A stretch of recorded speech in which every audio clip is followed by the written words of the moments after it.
السلام علیکم ناظرین، تبسم عقائد پوڈ کاسٹ پروگرام کے ساتھ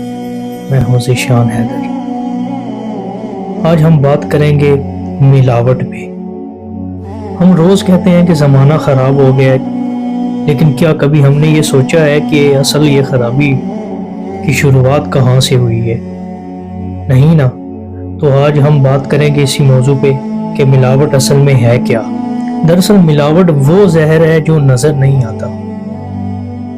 اور اندر ہی اندر انسان کو کھوکھلا کر دیتا ہے، انسان کی زندگی کو برباد کر دیتا ہے۔ اگر ملاوٹ دوستی میں شامل ہو جائے تو وہ دشمنی کا باعث بن جاتی ہے، یعنی کہ اپنے مطلب کے غرض سے صرف دوستی۔ شخص کو صرف اپنا مفاد نظر آتا ہے اور اس کے علاوہ اس کا کوئی مطلب نہیں ہوتا، تو اس دوستی میں ملاوٹ ہو جائے تو وہ دشمنی میں بدل جاتی ہے۔ ان کے عبادتوں میں بھی ملاوٹ انسان کے شامل ہو جاتی ہے، یعنی کہ انسان دکھاوے کے لیے، لوگوں کو دکھانے کے لیے کہ میں کتنا نیک پارسا ہوں، ان کو بتانے کے لیے وہ دکھاوا شروع کر دیتا ہے، تو وہ اس کی عبادت نہیں ہوتی، بلکہ اور وہ عبادت وہ اللہ کی رضا کے لیے نہیں کر رہا، بلکہ وہ اس انسان کو خوش کرنے کے لیے کر رہا ہے، جس سے اس کو مفاد ہے کہ میں اس کی نظروں میں آ جاؤں کہ میں کتنا پارسا ہوں اور وہ مجھ پہ اعتماد کرنے لگ جائے، اور پھر وہیں سے ہی ملاوٹ شروع ہو جاتی ہے۔ یعنی کہ ملاوٹ دودھ دہی یا پھر چیزوں میں ناپ تول کا نام ملاوٹ نہیں ہے، بلکہ رشتوں میں بھی ملاوٹ آج کل کے زمانے میں شروع ہو گئی ہے۔ سب سے خطرناک ملاوٹ کون سی ہے؟ سب سے خطرناک ملاوٹ وہ ہے جب انسان کا ضمیر مر جاتا ہے، یعنی کہ اس کو نظر آ بھی رہا ہوتا ہے کہ یہ غلط ہے، لیکن وہ غلط کو غلط نہیں کہتا۔ یعنی کہ مثال کے طور پہ ایک بندہ غلط کام کر رہا ہے، لیکن جو دوسرا بندہ دیکھ رہا ہے اس کو اس بندے سے کوئی غرض ہے، تو وہ اس کو روکنے کی بجائے اس کی تائید کرے گا کہ آپ بالکل ٹھیک کر رہے ہیں، کیونکہ اسے اپنا مفاد ہے۔ یعنی کہ وہ اپنے مفاد کی خاطر جو ہے وہ دوسرے کو بھی جو ہے غلط نہیں کہتا، اس کو روکتا ٹوکتا نہیں ہے، اور پھر اس کا آخر میں رزلٹ کیا ہوتا ہے کہ وہ معاشرہ آہستہ آہستہ مرنے لگ جاتا ہے، اور ہم صرف قصوروار جو ہے وہ صرف حکمرانوں کو ٹھہرا دیتے ہیں، حالانکہ ایسا نہیں ہے، بلکہ ہمارے اندر ہی اتنی قباحتیں ہیں کہ میں اگر اس کا تذکرہ شروع کر دوں شاید میرے پروگرام کا ٹائم ختم ہو جائے۔ سوال پیدا ہوتا ہے کہ کیا ایک فرد یہ سب کچھ بدل سکتا ہے؟ کیوں نہیں؟ اگر ایک فرد سٹارٹ کرے، ٹھیک ہے، تو کیوں نہیں آہستہ آہستہ کر کے معاشرہ چینج ہو سکتا ہے؟ کیوں نہیں ہو سکتا؟ پہلا جو سٹیپ ہوتا ہے وہ ہمیشہ مشکل ہوتا ہے۔ جب ایک دکاندار جو ہے وہ اپنا ناپ تول پورا رکھے گا، اس میں بے ایمانی نہیں کرے گا، اور اس کے بعد جب ایک استاد جو خالص علم دے گا، یعنی کہ وہ اپنا ٹائم ضائع کرنے کی بجائے وہ اپنے جو شاگرد ہیں، اس کے جو اسٹوڈنٹ ہیں، ان کو تعلیم صحیح طریقے سے دے گا، انہیں اچھے برے بھلے کا سمجھائے گا، اور اس کے بعد جب ایک صحافی، آج کل کے صحافی بھی آپ جانتے ہیں کہ جس طرح کے حالات چل رہے ہیں ہمارے ملک میں، وہ سچ کو بیان کرنے سے قاصر ہیں، یعنی کہ جب قلم ہی بک جائے تو پھر وہ صحافی کہاں کا۔ تو خیر، جب ایک صحافی جو ہے وہ سچ بولنا شروع کر دے تو میرے خیال میں آدھے سے زیادہ جو ہے نا ہمارے مسائل وہ حل ہو سکتے ہیں، کیونکہ صحافی معاشرے کا وہ حصہ ہے جو ہر اچھے برے کو ہمارے سامنے لاتا ہے، اور سب سے بڑھ کر جب ایک نوجوان خود کو سچا رکھے، جب ایک انسان خود کو سچا رکھے گا تو یہ چھوٹی چھوٹی سچائیاں مل کر جو ہے وہ ملاوٹ کی کمر توڑ کے رکھ دیں گی۔ اور ویسے بھی حدیث ہے کہ ملاوٹ کرنے، جس نے ملاوٹ کی وہ ہم میں سے نہیں ہے۔ تو آج کل دیکھ لیں آپ، صرف چھوٹی چھوٹی چیز سے لے کے بڑی چیزوں تک ہر چیز میں ملاوٹ ہے، رشتوں میں ملاوٹ ہے، رشتوں سے لے کے کھانے پینے کی اشیاء تک اور باقی معاملات تک، ہر رشتے میں ہر چیز میں ملاوٹ ہی ملاوٹ ہمیں نظر آتی ہے۔ تو ہمارا یہ معاشرہ کس طرف جا رہا ہے؟ اور آپ پھر وہی سوال کریں گے کہ کیا ملاوٹ صرف دودھ دہی وہ خوراک تک محدود ہوگی ہے؟ نہیں، ایسا نہیں ہے۔ ملاوٹ سے وہ خوراک دودھ دہی تک محدود نہیں ہوگی ہے، بلکہ موٹیویشنل اسپیکر سے میں اپنے جیسے لوگوں کی بات کرتا ہوں کہ ہمارے جیسے ہی جو لوگ ہیں وہ سوشل میڈیا پہ اپنے آپ کو اچھا تو دکھا دیتے ہیں، لیکن اپنی پریکٹیکلی لائف میں وہ کس طرح کے وہ آپ کے سامنے ہیں۔ اور ماضی میں ہی ایک ایسا واقعہ گزرا ہے، وہ آپ نے دیکھا ہے اس وقت۔ تو بات یہ ہے کہ لوگ دوسروں کو دکھانے کے لیے جو ہے وہ اچھے بن جاتے ہیں، لیکن حقیقت لائف میں اس طرح کی دقت ہے۔ جب پھر آگے سوال پیدا ہوتا ہے کہ آج کے معاشرے میں نوجوان ملاوٹ پہ خاموش کیوں ہیں،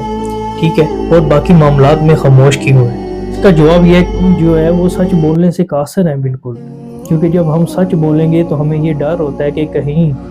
ہمارے اوپر یہ بات نہ آ جائے، یا جو ہے کہ یا ہم کسی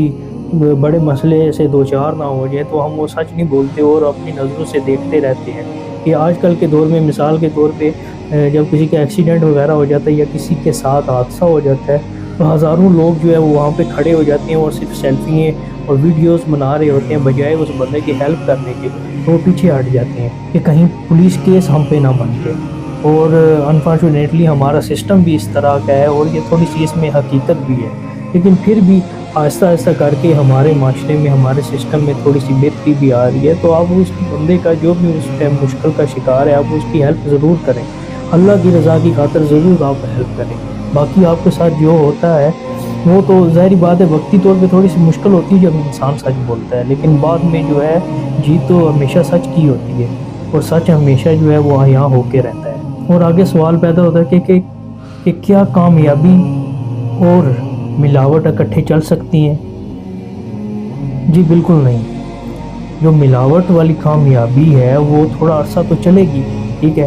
وہ آپ دیکھیں گے کہ تھوڑے عرصے کے لیے اس کے پاس عیش و آرام، پیسہ، دولت، مال و دولت، ہر چیز میسر ہوگی، ہر چیز کی فراوانی ہوگی، لیکن آہستہ آہستہ آپ کر کے اس کو دیکھیں گے کہ وہ بندہ کچھ عرصے بعد وہ واپس پیچھے آنا شروع ہو جائے گا، ٹھیک ہے، یعنی کہ اس کے معاملات وہ اس قدر خراب ہو جائیں گے۔ ظاہری بات ہے جس بندے کی شروعات ہی 2 نمبر کاموں سے ہے وہ کس طرح آگے چل سکتا ہے؟ اور آپ کو بتاؤں جو 2 نمبر کام ہیں ان کے لیے زیادہ محنت درکار ہوتی ہے۔ وقتی طور پہ تو ہم کامیاب ہو جائیں گے، دوسروں کو دکھانے کے لیے، شو آف کرنے کے لیے ہم اپنی زندگی میں کامیاب تو ہو جائیں گے، یہ ہے کہ اس کامیابی کا پھر مزہ تو نہ آیا۔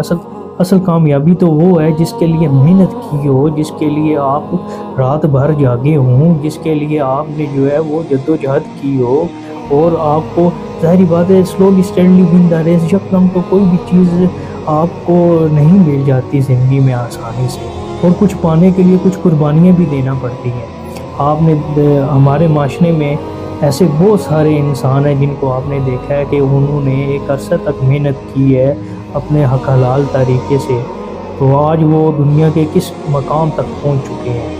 اور اگر آپ دوسرے شیطان کے راستے پہ چلیں گے تو وقتی طور پہ آپ کو کامیابی تو ملے گی،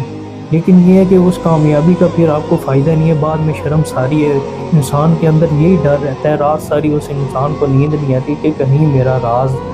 عیاں نہ ہو جائے، کہیں میری بدنامی نہ ہو جائے، یا کچھ اس طرح کہ اس کو خیالات آتے ہیں، تو پھر ایسی کامیابی کا پھر انسان کو کیا فائدہ؟ اچھا، اب ادھر ایک اور انٹرسٹنگ سوال پیدا ہوتا ہے کہ اگر سچ بولیں تو اس کا نقصان ہوتا ہے۔ سچ بولنے سے یاد رکھیں نقصان نہیں ہوتا، انسان کا اپنا فائدہ ہوتا ہے، اس کا ثواب تو سچ بولنے کا ملتا ہی ہے، لیکن یہ ہے کہ اس کے ساتھ ساتھ اس کا جو دل ہے، دماغ ہے، وہ اطمینان میں رہے۔ سچ جو ہے مستقل عزت انسان کو دیتا ہے۔ آپ نے فارن کنٹری میں جو غیر مسلم ہیں آپ نے دیکھے ہوں گے، وہ ہم سے زیادہ جو ہے، حالانکہ جو چیزیں ہمیں اپنانی چاہیے تھیں غیر مسلم اس ٹائم اپنائے بیٹھے ہیں، اور اسی وجہ سے وہ کامیاب بھی ہیں۔ ہمارے ہر کام میں جھوٹ، ہمارے ہر کام میں ملاوٹ ہے، ہر کام میں 2 نمبری، ہم کیسے آگے بڑھ سکتے ہیں؟ تو آئیے آج ہم ایک وعدہ کرتے ہیں کہ انشاءاللہ ہم اپنے آپ کو خالص ملاوٹ سے پاک رکھیں گے اور ہمیشہ خالصتاً ہی رہیں گے۔ ہم دوسروں سے تو امید کرتے ہیں کہ اگلا بندہ ہمارے ساتھ اچھے طریقے سے چلے، لیکن یہ ہے کہ ہم خود اس کے ساتھ وہ بے ایمانی، دھوکہ بازی، ملاوٹ سے کام لیتے ہیں، تو پھر ہم کیسے امید رکھ سکتے ہیں کہ اگلا بندہ ہمارے ساتھ وہ صحیح چلے گا؟ یاد رکھیے گا کہ تالی جو ہے نا وہ ہمیشہ 2 ہاتھوں سے بجتی ہے، ٹھیک ہے، ایک ہاتھ سے تو پھر وہ تھپڑ ہی ہوتا ہے۔ تو آپ اگر خود ٹھیک ہوں گے تو آپ جیسے بندے ہی ملیں گے۔ اگر آپ میں خود بے ایمانی ہے، خود نوسر بازی آپ میں کوٹ کے بھری ہوئی ہے، تو آپ کیسے امید رکھ سکتے ہیں کہ آپ کو اگلا بندہ اچھا ملے گا؟ ظاہری بات ہے اگلے کا تو بدلہ تو ہے، اگر اس جہاں میں نہیں تو اگلے جہاں میں تو ضرور آپ اس کی کوشش چھوڑیے۔ اسی کے ساتھ مجھے اجازت دیجیے گا، کائنڈلی پروگرام کو لائک، شیئر اور میرے چینل کو فالو کر لیں اور آگے شیئر کر دیا کریں تاکہ کسی اور انسان کا بھلا ہو جائے، اور اپنی قیمتی آراء سے ہمیں ضرور آگاہ کیجیے گا۔